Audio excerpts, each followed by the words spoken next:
Something strange is happening inside Harley-Davidson dealerships across America. Showrooms that were once filled with loyal riders and proud chrome machines are now eerily quiet. Salesmen who used to brag about waiting lists are practically begging customers to take these bikes home. And here's the shocking truth. Certain Harley-Davidson motorcycles have become so unpopular, dealers are slashing prices, throwing in freebies, and in some cases, just trying to get rid of them. Today, we're counting down the most desperate Harley-Davidson models, the ones dealers can't give away. ARM 10, Harley-Davidson Breakout 117.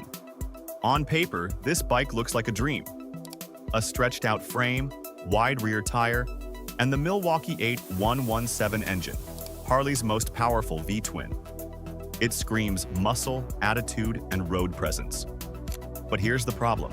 The Breakout is all show, no go. Riders complain it handles like a boat, uncomfortable for long rides and feels more like a fashion statement than a motorcycle. Dealers thought it would be a hot seller. Instead, they're watching them gather dust. Price cuts, financing deals, and still, nobody's lining up. 9. Harley-Davidson Nightster. When Harley killed the iconic Sportster, fans were furious.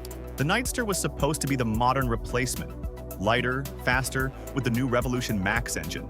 But the magic just isn't there. Riders say it feels soulless, over-engineered, and lacking that raw Harley spirit. The sound is muted. The character is gone. Dealers quickly learned what riders already knew. Harley fans don't want a Sportster replacement. They want the real Sportster back. 8. Harley-Davidson Fat Bob 114. Here's a bike that divides the Harley community. Some love its aggressive stance, wide tires, and drag-style bars.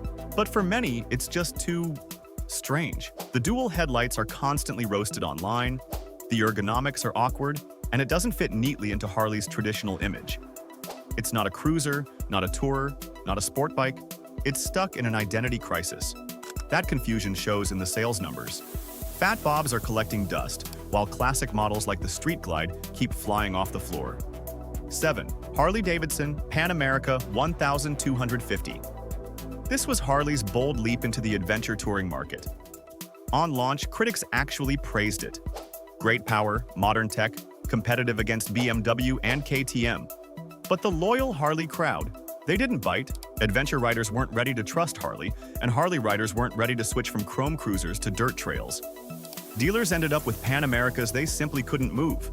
In some regions, they're being marked down thousands of dollars just to clear space for bikes people actually want. Number 6. Harley-Davidson Lowrider S. This one hurts because the Lowrider S is a genuinely solid motorcycle. Powerful engine, aggressive styling, blacked-out look. It should have been a success. But the issue? Price creep.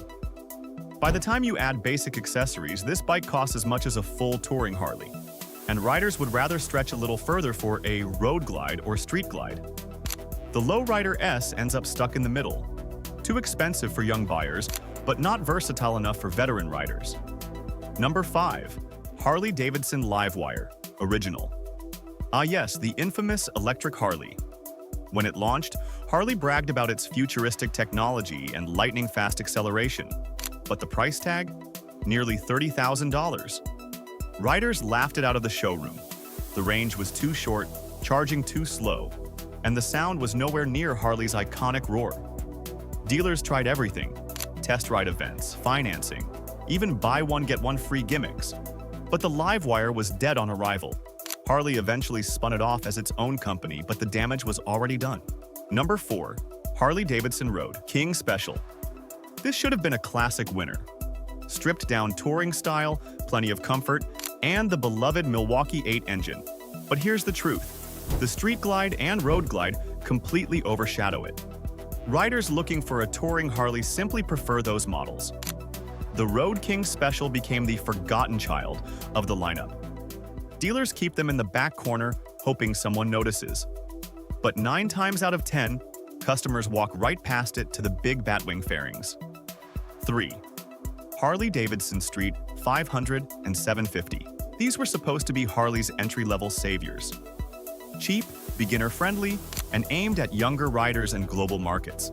Instead, they became an embarrassment.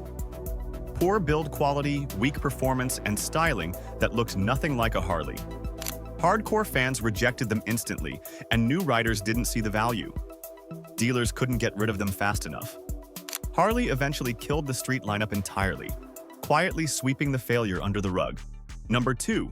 Harley-Davidson Heritage Classic. This one might shock some people. The Heritage Classic has loyal fans, but sales data tells a darker story. Riders who want a touring Harley usually go for a Glide. Riders who want a cruiser usually go for a Softail Standard or Fat Boy. The Heritage Classic sits awkwardly in between. Not quite here, not quite there. Dealers complain they're nearly impossible to upsell. They sit on the floor for months, sometimes years, before finding a buyer. Number 1. Harley-Davidson CVO models. The crown jewel of Harley's desperation. These custom vehicle operations bikes are loaded with chrome, luxury paint, and premium parts. But with price tags pushing $45,000 to $50,000, they've priced themselves out of reality.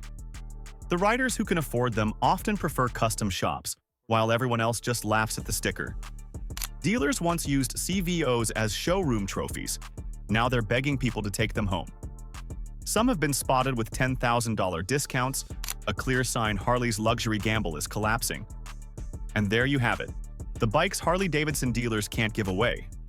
From overpriced CVOs to forgotten road kings, these models reveal a painful truth. Harley's lineup is struggling to find its identity in 2025. The big question is, will Harley double down on tradition or gamble everything on the future? Because one thing is clear, if they keep building bikes people don't want, even the world's most iconic motorcycle brand could find itself riding into the sunset.